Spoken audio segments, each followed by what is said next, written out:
Welcome back, everyone, to another episode of Economic Preppers. Thanks for joining us. This is our first episode back after the Silver Symposium, where our host with the most did a great job there. Patrick, you did a fantastic job being MC for all weekend. I know that was a ton of effort, but what is your perspective from seeing the backstage, the front stage, everything? What is your take on the event? It was really quite wild, honestly. It was so much work. I had no idea what I was doing for most of the time. I mean, we prepared all the weeks leading up to the event. We knew what we were going to be doing and how it was going to flow together. But then there was a lot of things that happened where, let's say, someone would go over their time or we didn't start on time, and trying to manage that. That was a lot of work. I'm not going to lie. But the feedback was great. I wish I was able to slow down a little bit more and enjoy it, but sounds like everyone had a great time. Yeah, it did fly by. Dylan, I know you did a lot of work both inside the main room and also outside at the Economic Preppers booth. What was your take on the event? I just want to say first, for anyone that's listening that came to the event, thank you so much. If I met you personally, great to meet you. I met so many people. It was pretty amazing to see a lot of familiar faces, a lot of familiar but new faces, and then meet a lot of new people. It was amazing. I think one of the things that stood out for me for the event was the excitement and enthusiasm people had about the things we were there talking about. And just like the event overall, the guest speakers and everyone, the influencers that were there, that Patrick did an amazing job putting that list of people together. It was really incredible. But just the enthusiasm and excitement people had, I thought that was amazing, because we've been in this bear market ish for the past couple years, and so there were times, right, guys, where like you could feel the enthusiasm waning, but at that event, like people were hyped up, they were excited. And that's the type of environment that we sought to create over a year ago when we kind of came together, right? Yeah. How can we put together an environment where we can bring people together, we can share our passions, we can educate them, and then we can also just have like this community that people are excited to be a part of. And like I felt that at that event, and that was one of the biggest takeaways for me is that, just keep channeling that. We got to keep tapping into that and building that community because, I think that's the most important thing. And it was really fun also because we got to see our friends step up, right? Like friends of ours that we weren't even expecting to need help the way we did. I know I wasn't, but then, shout out to Jen, guys. Like without Jen, that booth would have like been a wreck. We shout out to her and Andre, like for their help on that. That was so much fun, but that was a whole lot more than we were prepared for as economic preppers. And I know I wasn't even there. I wasn't able to help at the booth, but you guys seem like that booth was always busy, always busy. Yes. Shout out to guys like Maddie and Buck who flew out to help me from Portland, Oregon, and like flew out of Portland just to come help me. And, just the friends that we had show up for us, like Derwin Logan, who came out open-minded Bitcoin, sat in the back and took care of Zoom and helped everything go out. I mean, Derwin, thanks so much if you're watching. Just really appreciate it. We just had so many people show up for us, even like our influencer buddies like Litecoin Lisa and Chris Rice and Bitcoin Ben. We just had so much fun. Like a lot of people really showed up. And then I had lunch with G. Edward Griffin. That really happened, like at Hell's Kitchen with Uneducated Economist. So that was kind of a highlight for me. And I met some wonderful lady who I'll keep it discreet for now, but for those of you guys that don't know, my daughter was diagnosed with type 1 diabetes last year, and that's been quite a rough patch for me and my family to learn to navigate that. And one of the ladies saw me looking at my daughter's monitor and said something like, "Oh, I know what you're going through," and she just gave me the biggest hug. And that was kind of the best thing I could have had at that moment. It was someone who got what I was going through because her daughter started a YouTube channel on how to do this because her daughter has, type 1 diabetes. So I wasn't expecting that. Like that wasn't what I was coming to see at the Silver Symposium. So many things happened outside of silver, outside of investment, relationships that were developed and formed. And, man, it was just worth it. It was worth it. Yeah, I have to agree with everything that both you guys said. I think the energy was amazing. The community was amazing. I hate listing names because I always miss somebody, but I mean, Jesse was there, and I'm just trying to clean up some of the other names. Shielded Prepper. Yep. Shielded Prepper was there. We also I met Pimpy for the first time. So lots of old faces, lots of new. I mean, it was great to see, to see people again, but the community really expanded and lots of people showed a lot of interest in new topics, and they had open minds, and basically they all agree that the dollar is garbage. So everybody has a smile on their face. And I'm pretty sure I set the record for the event with the most influencer wives attending. All the wives came, and I was so blessed to have like so many of the cool, fun wives that I love hanging out with. Like Mrs. Ninja was there, Mrs. Sheckman was there. I mean, those two ladies together, that's some fun stuff going on there. And then you had, Mrs. Gamble was there, Mrs. Uneducated Economist was there. Like all the wives came, and we weren't just able to have a great time, but they were able to have a great time and just enjoy each other. Even as influencers, they connected and had fun behind stage. And I kind of just sat back there going, this is my show. I'm going to get to tell them in a few minutes that they have to stop talking and get on the stage, right? And then, of course, you had the awkward moment when they tell you, hey, you got to tell Andy Sheckman to get off stage. I remember that. That because I was up next, and I'm like, how are you gonna do that? You want me to go up and he's on there and say, hey, how do you see that going, guys? So luckily enough, she came. Mrs. Sheckman was right there, and I was like, hey, can you give me a better alternative to like me walking up on stage? She's like, why don't you go up to the front row and sit down and go on your watch? And I was like, that sounds like a better idea. Let's do that. And it was just fun. And I learned a lot of what I will not do again, and a lot of what I want to do more of again. I think we all learned a lot from this event. Yeah.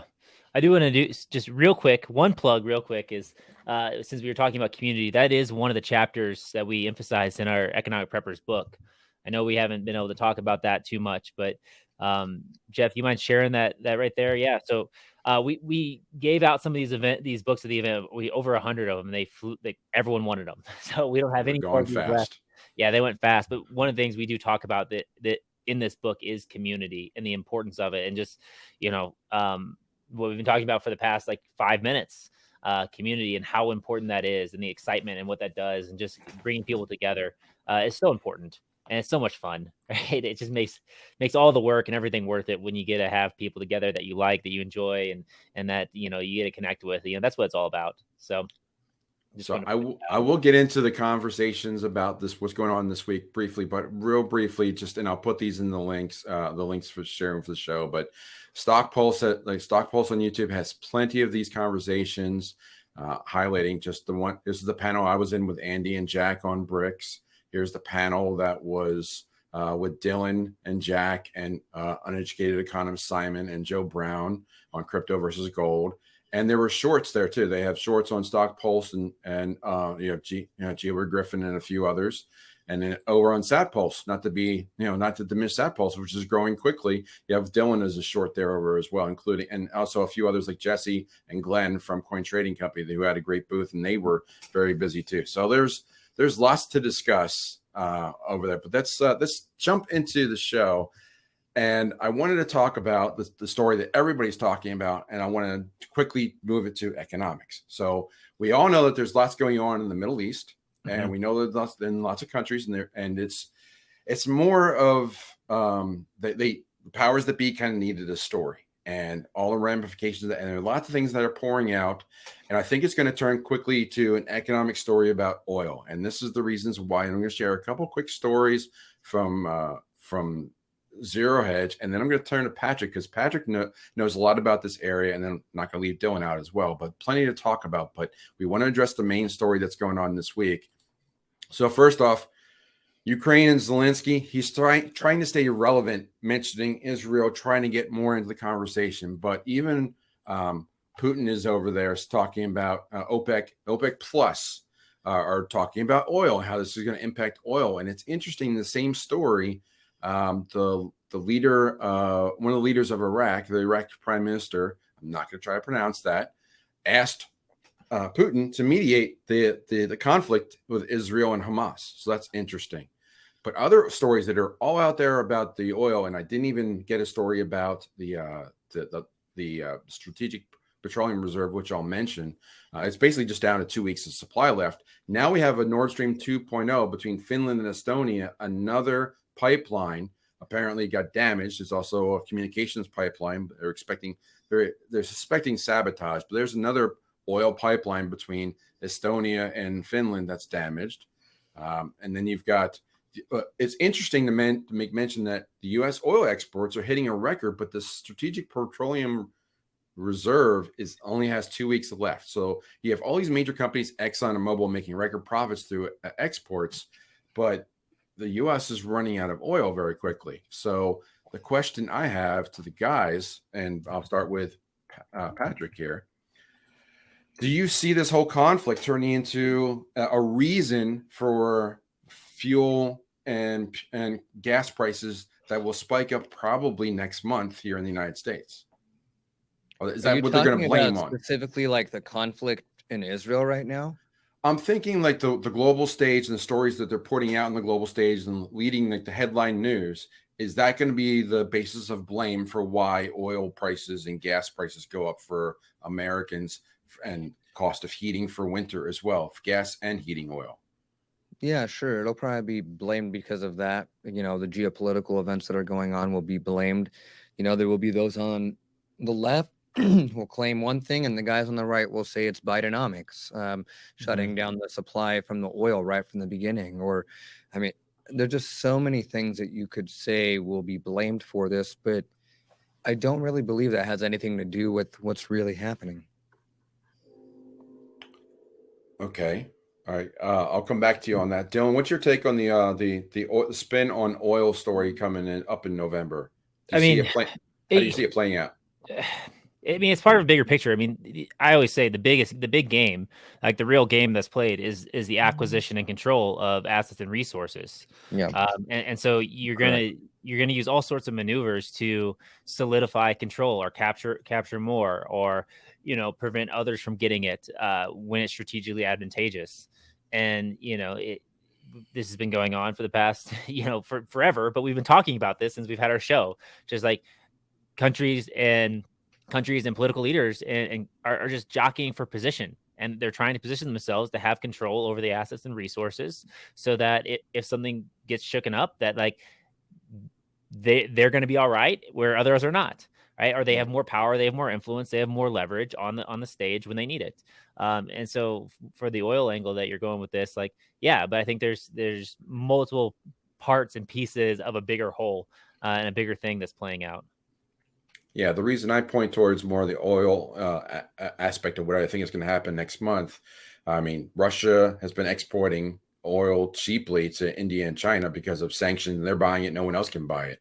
So the world stage is going to change there, because now the U.S. is going to have to buy it, or they're going to have to nationalize or incentivize U.S. companies to sell it to them on the cheap. Either way, it's going to impact the economics. But I think that we're going to see a major economical story emerge, and they're going to put a lot of blame on. Well, they're refill it, Jeff. That's all they're going to do is they're going to print more money to refill it. They'll print more money. It'll be passed as part of an emergency war package to help make sure that the U.S. economy can handle whatever's coming, and we've got to replenish it. At the end of the day, you gave away oil to try to keep prices down, and it didn't work. And you're basically running out of any tool you have left to artificially keep the prices down. Because if you were to look at the true supply and demand, it would tell you that the supply is really not enough for the demand that we have out there. And that's why they're releasing this strategic petroleum reserve, to kind of keep the prices from looking like they're going down or going up like crazy. But we expect these kind of games, especially during election cycle. Mm-hmm. The reality is there's going to do one of two things. They're going to print money, of course, to fill a strategic petroleum reserve, or they'll probably win a lot of good right-wing votes by increasing American production, opening up some kind of production to start the spigot back up, or they'll make some kind of deal where they get the reserves filled somehow, maybe with China. But all we've been doing for a long time has been handing China our wealth. And we've known that. Even Trump has said that many times during his speeches lately, that they had a really, really great deal and they were wondering when they were going to come back and who was going to notice it, you know? And we've just been giving them money and giving them all of the market share, especially when it comes to the production of oil supply. We just haven't even played. We've crippled ourselves because before we've even started, they've cut our legs out from under us. They cut us at the hips. They cut us off at the chest. And basically we're sitting down with our head on the ground. And of course we can't win like that because we can't play the game. It's not that Americans suck.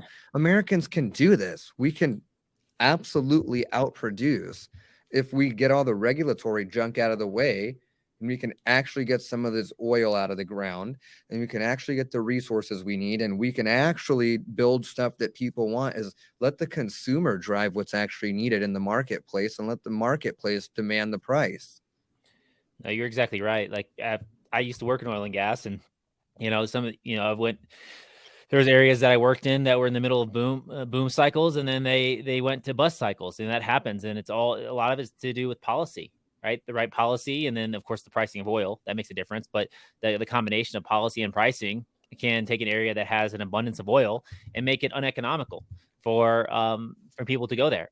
And so, but the right policy and the right pricing can make an area that has a lot of oil like super economical. And so those type of things are very important. And we do have the oil. It's not like we don't have access to oil. Exactly. Like it's there. Yeah, it just doesn't fit the narrative that they want to present. They want America to like literally burn in flames. Everything is set up against America's success. There's nothing that we're doing to protect our borders, protect our money, protect our families, protect our public schools. We're not protecting anything. We're leaving everybody vulnerable to everything. I mean, who knows how many Syrians are sitting here in the United States, or how many Palestinians are here sitting in the United States, ready to bring the Islamic death culture to the United States. And that's what's coming. The issue of what we're seeing in the Middle East right now is an age-old discussion. This is literally biblical. Yeah. What we're seeing is Muhammad mandates that they kill Jews. This game is not over until Israel goes down, is the way the Middle East plays. And the only thing that China's doing is they're capitalizing, knowing that this religious turf war exists. They're just stocking oil, waiting for us to destroy ourselves. And we're heading rapidly into a downward recession. This is not going to end good. Even the job numbers that came out are completely false. Like, what's pulled us out of, like, I mean, if you look at history, and I'm no expert, but when you're facing any sort of economic depression or recession, what pulls us out? War. War has been a go-to thing to correct that. And it seems like with the conflict that happened, and we're okay with that. Like, I'm not okay with that. There's no reason we should be killing each other. Like, this is absolutely insane. We shouldn't be profiting off of war. We should be saying no war. Like, gosh, I've had many disagreements. I've never had to kill anyone. Yeah. Never. That's good. Yeah, I mean, there's ways around it, right? Like, there's plenty of examples in history of how we've come out of depressions or bad times through a war, but we've also had a good economic periods of time without conflict. I mean, just 2017 to 2020 was pretty good. So I mean, there was the Reconstruction period from 1870 to 1900, which was pretty good, when we really weren't involved in a war then either. So there are times and examples. It's just a matter of, to the people that are in charge, does that match what they want to accomplish? But there's lots of things that are going on. We talked about oil. We could probably bury that story for now or move on from it. But there's another one that goes right back to what we talked about at the top of the show, which is that silver and gold. There's the company, lots of banks, lots of countries been stocking that up. And there's a story that came out, Patrick, that I shared with you about, that some people review this as the single most undervalued segment of the market of silver and gold, mostly miners. Now, I know you've been in contact with a lot of them. There were plenty of them that were on at the event this past weekend. The junior miners were there. What was your take on this article? Is silver undervalued? I disagree with the article at whole. Like, the premise of the article is wrong. The single most undervalued segment of the market is Bitcoin. I was wondering which one he'd go, but the concept of the article, for those who haven't read it, is just not just a revaluation, which we can talk about as well, which has happened in the past. But a lot of banks are hoarding gold and silver as a hedge, both for a tier 1 reserve for Basel III and also just to have it because they're wondering that a fiat may just go kaput. But there could be a run up on silver and gold. But the story sure. I mean, we're ripe for a run up, but the reality is it the single most undervalued? No. If silver runs crazy, if gold runs crazy, it's the same impact to Bitcoin. If anything, it's going to be more extreme for Bitcoin. Money will run out of silver and gold into Bitcoin because Bitcoin won't be pumping as much as their silver and gold. They'll be jumping off of silver and gold because they've been waiting for this moment. There are so many silver and gold bugs out there who have been holding on to their silver and gold for the past 10, 15 years, waiting for this moment. And as soon as they get the chance, they'll get into Bitcoin. Bitcoin will suck up the liquidity out of everything. So I'm going to play the role of Rob here because Rob's not here. And those who don't know, Rob Goodman owns StockPulse and he's big into silver. And he often says that and this is the basis of the article. That's why I'm playing the devil's advocate here. But the basis of the article is that if silver goes up 50% or gold goes up 50%, then these junior miners, because of leverage, or the way the stocks work, is that they can see a 10 to 20x value return, and you could see a bigger return in these mining stocks faster than you would see in Bitcoin. That's the narrative that's portrayed in the story. I understand that goes against that may happen, right? There could be a lucky one, but to me, it's as if you were comparing it to an altcoin, and you picked an altcoin, and it may boom into like a 10,000 times. But I would suggest that I say the reason why I love SatPulse so much is because it's all about Satoshis. I love Bitcoin. I wouldn't recommend something that I personally don't play in. And I don't play in that game. Every day I'd invest my money into Bitcoin before I'd ever buy a junior mining stock. I don't buy any stocks in any market. I'm out of 401ks. I'm out of the stock market traditionally. I don't do Robinhood. I don't do any custom banking. I'm out of traditional finance, mainly because I don't trust the system that they all play in. What if they print more derivatives and all of a sudden the prices come down? And you're also, for the prices to go up, there must be someone who's dumb enough to buy at those high prices. So who's going to want the silver and gold while they're going up in value at all-time high when the opportunity just came? There has to be someone to buy it. Maybe that will be the revaluation, but I don't think anyone will be buying it at that price because what will be the value of the dollar at that point? Well, I want to mention what something you said is like there will be someone to buy it. We've seen it like the past few years have been showing us that people will buy at crazy valuations. But they buy like $15 premiums. Like, what are you doing? But the point you're making is like the complexity. Like, if you understand the junior miner game, if you understand that market, like, yeah, there's a tremendous opportunity for you if you are well positioned and well educated on that space, or like you want to do that. That there's an opportunity there.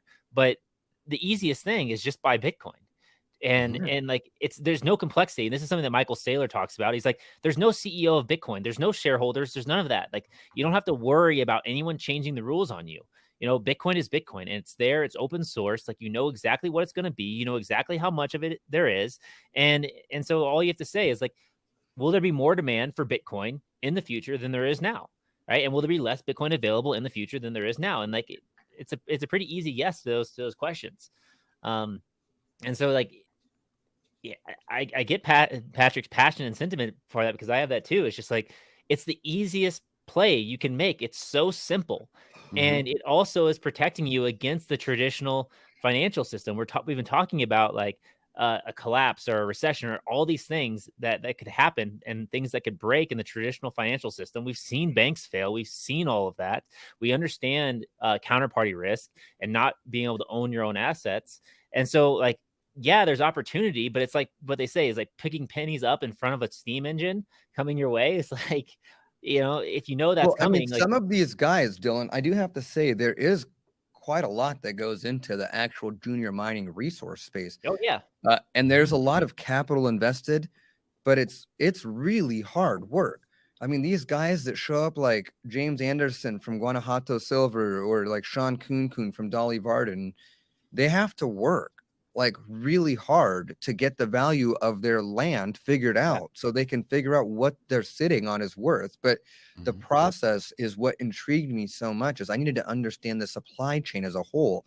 But when I understand the physical game of silver, you realize that there are spots and premiums and a whole different game that surrounds it. And the value of silver itself, I don't actually understand where that's derived from right now. Whereas the value of Bitcoin, I can clearly tell you where the supply and where the demand of Bitcoin is right now, and everyone wants it. So part But of if the role silver that goes to $70, how many people are dumping their silver at 35, 40, 45, 50, 55, 60? Will it get to 75? Will it go past 75? I don't know, but I would assume to say that as it starts going up in value, you'll see that liquidity get sucked right out into Bitcoin. Well, part of what we do here is just provide different perspectives, because this is a perspective that's out there.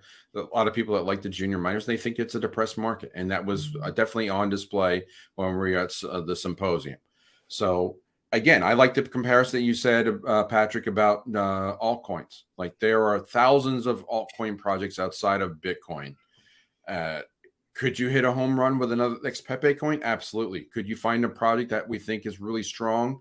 And not recommending one in particular, but we know that we like Matic, for example. Like, do you find the next Matic, or do you think that Matic could go up faster? You really have to know that the space and understand that the company of Polygon Matic represents, what they're doing, what the team's about. You need to do your own research and understand that, and where they are positioned, not just what they're doing, but compared to everybody else.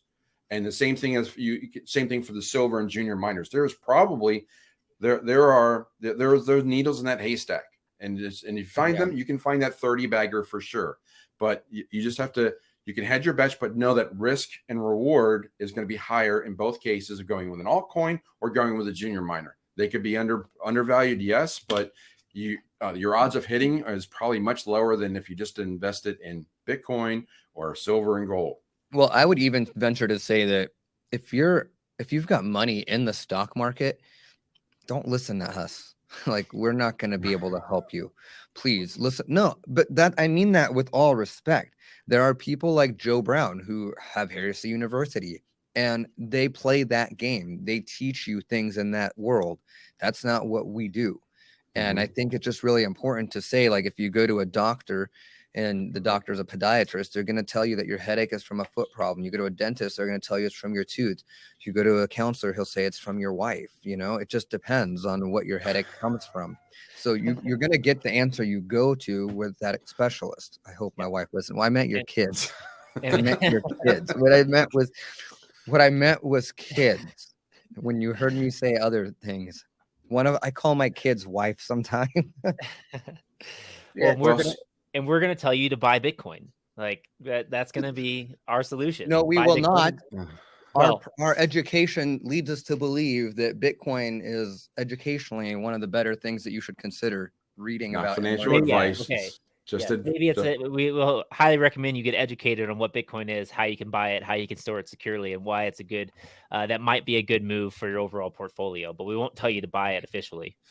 So that's probably a good transition to our couple other stories that we have for today. First off, we have one that JP Morgan and BlackRock are working together. There's no surprise, but what they're working on is interesting, and that is they're debuting a tokenization platform for the assets. They're making traditional assets into digital assets and offering them up on a blockchain. And they're doing it on what they call the tokenized collateral network. Dylan, what is your take on these traditional mega powers of finance tokenizing assets and putting them on the market? I mean, part of it is potentially they want to be able to move them and trade them in ways that they couldn't trade them and move them before, so they get more liquidity in that way. But also they're a centralized source, and so they're going to be skimming something off the top when doing that. So they're looking to profit from that, from capitalizing on market demands. I have a friend, just a little side story, but I have a friend that works for Amazon, and I can tell this story now. But basically, when ChatGPT blew up, Amazon's bit was like, all right, all these other projects that we were working on that are kind of like, you know, for the future, those are all on hold. We're now just going to put all of our time and attention on AI, right? And focus all of our teams on building AI products and services. And that's what they did. And they came out with an AI product and service recently. So that's part of it as well. These big institutions, they see the market wants something. They're not stupid. Like one of the biggest lessons that you can learn in marketing is you find a starving crowd, ask them what they want, and give it to them. It's very, very hard to create something new and innovative. And so, you know, there's people that want these type of things and these assets, and some are for legitimate reasons and some are for illegitimate reasons. And so they might, you know, it's interesting. They might solve some problems, but at the end of the day, like, it's a centralized institution creating a blockchain, creating a database, creating something that they can change the rules to, you know, and that's been a problem. And we've seen these type of things fail over and over and over and over and over again.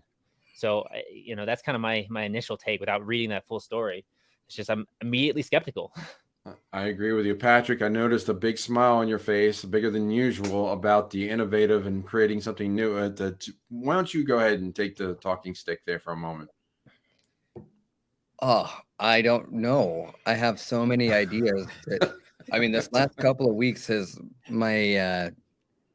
I'm not usually very creative, but man, I've got a lot of ideas now. And the limitations of what I put on myself, I no longer have those limitations anymore. But what I can say is there's a whole lot more coming about feeding a hungry crowd, because we're going to drain the exchanges very soon, very quickly. The crypto exchanges, the Bitcoin exchanges, is what you're referring to. Well, yeah, Bitcoin specifically, yeah. Yes. Yeah.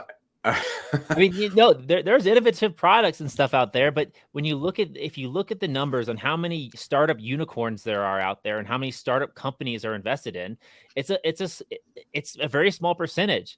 And so, like, you know, you can't expect to have like this brand new thing. Oftentimes, the most creative and most successful things in business and in life is just kind of a merging of things that worked really well. And so it's not necessarily something unheard of. It's just something that's been there, but repositioned just a little bit, right? Repositioned for the times or the specific market in a new way, but not actually like some fancy new solution. But that presentation of it in a new format can make all the difference. You know, there's a classic example about people writing books with terrible titles and then them changing the titles and then the book becoming a best-selling book. Right. So that the same book, same content, but with a new title, right, or put in front of a new market, changes everything. Yeah. And that's the classic debate. We could go into that when we will talk more about entrepreneurship. Dylan's going to help us lead that charge going forward in that conversation. I think it's a good one, but that's the classic struggle between build a better mousetrap versus find a market. And you got to find the right mix of those two things, because you can build the best mousetrap in the world, but if no one knows about it, no one's going to buy it. So that's you do need to do your market research and say, what do people want? What do they need? What are they willing to pay for, and provide that value to them? So clearly BlackRock and JP Morgan want to tokenize things and try to make more money off of that. But going back to gold and silver quickly for one of our later stories here. Actually, before I do that, I know, Patrick, I don't want to leave Bitcoin right now. So I know you wanted to share something. So let me bring that up here. What do I want to share? That is this chart. Oh, yes. Oh, yeah. For all those people that think Bitcoin is dead, let me share some metrics with you guys. So this goes back to 2010 all the way to 2023, and it shows you the amount of Bitcoin that has been hodled for over a year by someone in their wallet, over 1 Bitcoin, over 0.1 Bitcoin, over 0.001 Bitcoin. So that's 1%, 10%, and 100% of one full Bitcoin. Every year, the demand is increasing. And we know that because every year the numbers go higher and higher on every single category. Yeah. So there's my proof that the demand is real, and we haven't even seen institutional adoption yet.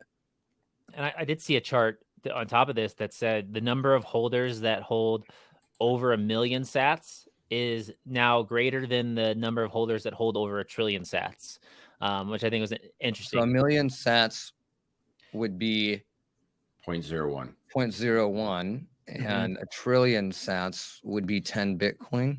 Yes. Yes. No. 100 million is 1 Bitcoin. So a trillion would be 10 Bitcoin. Yeah, 10 Bitcoin. Yeah. Yeah. Okay. So that's how I've seen it done. The 10 Bitcoin one, that's the whale one. And even the whale wallet one has been growing more and more and more, which tells us a lot, because if you actually look at the analytics in the whale wallets, you see that they've actually called the top and bottoms pretty clearly. The whales hit hard into accumulation phase. The wallets with over 100 Bitcoin hit hard into accumulation phase when you saw 18, 17, 16, 15, back up to 18. They bought like crazy in those levels. That's where they came back in when they left last time at the highs of 55 to 65. So the whales know what's going on. They are part of what the money is moving to, and we watch those wallets carefully. But the health of Bitcoin, when you actually look at the metrics, you're looking at it right now. We have seen a hash rate going up to 550 or 453 exahashes, which is, I mean, we're talking like record high. We're hitting up to 485, 500.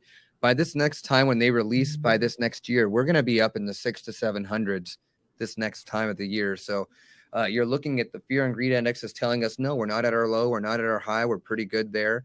The hash rate price is coming down. So that's the amount it costs you to mine per pentahash per day. That means that people are getting scared or bringing their miners offline so that there's more money to go around. And that's what you see happening while miners are getting ready to upgrade and come online.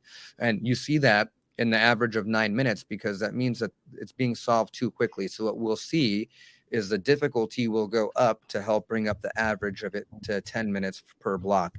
You know, everything that we're looking at in terms of the health of Bitcoin says Bitcoin is stronger than ever before. Which is a fantastic thing that we always like to say. People that don't know about Bitcoin, they'll look at the price and be like, oh, well, Bitcoin's not doing well. And then if you look at actually the network and all the things we just showed you, right, you can see the network and what Bitcoin is doing better than ever. And that the price sometimes lags those, those key Bitcoin indicators, or is not always fully representative of how well Bitcoin's doing. And that's a good thing, right? That's a good sign. That should trigger some light bulbs to go off in your mind when thinking about Bitcoin. So we got two more stories, gentlemen, to cover here. One is about Sam Bankman-Fried, and the other one is about Zimbabwe and gold.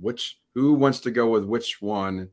How about we? Let's do gold. How about we go the gold first? Okay, so here we go. So let's dive into another answer from Zimbabwe for their economy, and they're turning to a gold-backed digital token payment method. So they're trying once again to reinvigorate their economy by having a 1-to-1 ratio of a digital token to gold. And I think you can buy 1 ounce of a ZIG for $1,910 and 0.1 ounce for $191.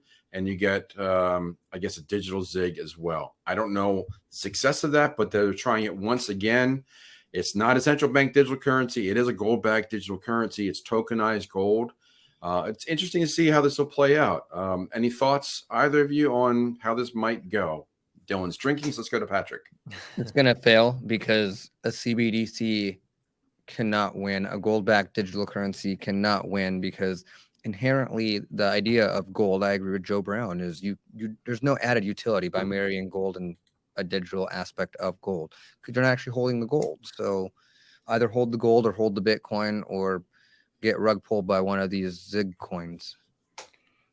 Yeah, I guess this could go. You could easily see where this could devolve into fractional lending. It's another attempt to try to stabilize their market. Dylan, is that your take on it? You got something different? Yeah. The problem with all these gold-backed currencies and all these things is you still have the centralization effect. You still got to trust the third party or custodian that has the gold. And history's shown us that doesn't work, and it's not as scalable as you want it to be. The only scenario where I see a gold-backed currency works is like if you have like certain institutions and a very small scale that their whole thing, the only reason they exist and survive is because they guarantee the backing of these certain digital currencies by gold, that you can absolutely trust that. And the problem with that is it takes a lot of time and credibility to make that happen. And then you have these small niche markets or small niche tokens that these things are trading in. And as soon as that trust is broken, the whole thing falls apart. you know, and it's Exactly. inevitably going to be broken because it's run by people, and we see what people do when they get that kind of power. And so it's just kind of, it's almost a gimmick at this point in time to like make the headlines. If you watch the history of money from Mike Maloney, you understand the history of fractional lending and fractional reserves and bankers and how they do this time and time again. The only way to solve this, we all agree, is with a public ledger of something that's auditable. You can know who has what. That's why Bitcoin is so well liked. And if we had a gold system that was actually used for banking, where the entire chain of custody was auditable and publicly, and we could check it all out like Bitcoin, then maybe it could work. Otherwise, Bitcoin is the answer because it's the only public ledger that we can actually look at and say who's got what at any given time. And that's the blockchain is truth, as Patrick likes to say. Well, I mean, it's not the only blockchain where you could do that, but it's definitely the most trusted, most valued blockchain. It's the most popular and it's the dominant one out there in the space. So that's why they're going to try other blockchains too, for sure. Like what JP Morgan is doing with BlackRock. That's why we bring it to your attention. So the last story we want to bring to your attention, for better or for worse, is about Sam Bankman-Fried, Alameda, Caroline, whatever her name is. And apparently Caroline Ellison was told by Sam to go commit some crimes. So I don't want to rehash everything, but this courtroom trial is out there. It's in process now. It's insanity at its best. It's probably best on court TV, but neither one, I don't think anybody's going to look good at the end of the story. Not Caroline, not Alameda, not Sam. I don't know what the repercussions of it is going to be. I know that they're trying to get FTX relaunched. It's pretty murky and pretty ugly. So this is our last story. So Dylan, why don't you lead off a little bit? What's your take on this? Are you paying attention? Do you care? What's your thoughts? You know what they say about women and accountability. It's their kryptonite, right? So this story has a lot of angles, and I make that joke just based off that headline, and without knowing the actual things, everything that went down, and what was said and what was guaranteed, and what type of, if there's coercion or not coercion in place, I can't fully say. We do know that they both were involved in and they had a fairly good idea. They were doing things that they shouldn't have been doing, that were pretty illegal, and that was betraying the trust and that their customers had. And we saw the result of that, right? So I don't think there's anyone that's fully innocent on this. But I know I just want to bring light to a story I saw about this, because I know the Caroline girl she got roasted online, and Sam Bankman-Fried has been roasted online. And someone painted a picture where, perhaps she wasn't as guilty as she was made out to be. And perhaps she was much more of a pawn in the game than she, than people believed. And I think it's an interesting perspective. I think it's important to consider those perspectives and not be too harsh and judgmental without all the facts on the line here. But it just seems like it's a way that they are, especially after all the time that's happened since the FTX fallout, that it might be a well-crafted marketing or publicity campaign by her legal team to help her escape some of the potential charges or some of the punishments from what went down. It's just a whole mess of a situation. It's definitely ugly. Patrick, any thoughts on this story? Are we surprised that a criminal works with a criminal? I mean, no. The funny thing is, if you've been watching this, SBF actually made some really good investments with FTX. They invested in a company. It was a startup AI company that basically is going to cover the loss of all their clients' lost funds, which is why they're even considering coming back. I'm not even certain that money that's coming into that company is legitimate either. So, I don't trust anything that's happening over there. I didn't trust FTX from the beginning. I called it out when I saw that they had 10 times the losses when they had leverage calls, when Bitcoin started tanking. And I was like, how do you have 10 times more loss than CZ at Binance? That makes no sense at all. This whole thing smells. And I would stay as far away from it as possible. This is absolutely like crypto soap opera drama. And anyone who got involved with FTX and kept their money with FTX and lost their money in FTX, I am really sorry that you guys weren't listening to our show, because you would have known there's no reason it should have been in there. Shame on you. Like, why is your money at an exchange? Get your money off of the exchange. Get your Bitcoin off the exchanges. FTX is no better than any of these JP Morgan tokens that are happening. It's all an attempt to bring you into the new system, but it's going to look different. It's not going to be the same bank, but it is going to be a bank. It just looks different. They're doing the same thing under a different disguise. The only way out of that is to hold your gold, hold your silver, hold your real estate, make sure that you have property that you can own, that you can go to, that you have your sovereign domain, that you can defend that sovereign domain with any means necessary, because the Second Amendment was not wrote in stone for us to be able to have the rights to defend ourselves and our land and our property. It was written in stone to protect you from a tyrannical government. And so that's one thing we got to be very clear about. When I buy my items, I put on there for all lawful purposes. And it is a lawful thing that everyone should be aware of, is if you don't have a way to protect yours and the work that you've been doing and that gold and silver and property that you've been holding and that Bitcoin, someone is going to come and take it from you. Are you prepared for that? Or will you be scared when they come beating down your door, 6 people at one time, because they want your food supply? What are you going to do? Well, Don't be prepared and be scared. If you hear this show, you should know better by now. I'm not going to spell it out for you, but you better buy some pew-pews and learn how to use them. Well, that's exactly what we talk about in the Economic Preppers Handbook. One more shameless plug about it, but that is what chapter that we talk about: security, protection, all both pew-pew kind and also protecting your assets. You need to think about those things. And if you have questions about that, and we also mentioned, I believe, about the leaving things on the exchanges. If you need to go to a website to see your wealth, it's not your wealth; it's someone else's, and that controls the website. And so just so you guys know, I want to be able to let my CPA know this, that the weapons that I demonstrated in this book that I recommended, I purchased so that we can write this book. It is a business write-off because I used it to write this book. Yep. Research purposes. Thanks, Excellent Dylan. Disclaimer. Excellent disclaimer. I do want to say just one thing I didn't touch on the story. Another headline that's going on about the SBF and Caroline thing is that they're scheming to keep the Bitcoin price below $20,000, talking about how the last cycle was manipulated. And, maybe that was true. Maybe it's not. We see so many narratives come out with that claim to explain why Bitcoin is doing what it's doing. Bitcoin does what it does, and Bitcoin just does it. And sometimes there's manipulation. I can't deny that. But one thing to keep in mind is that if it happened in the past, people are going to try to manipulate Bitcoin in the future. But what we saw happen was they were called on their bluff. They were called on their manipulation, and people wanted their Bitcoin, and it wasn't there. And so, like what Patrick said, is if you hold your Bitcoin, you don't run into that problem.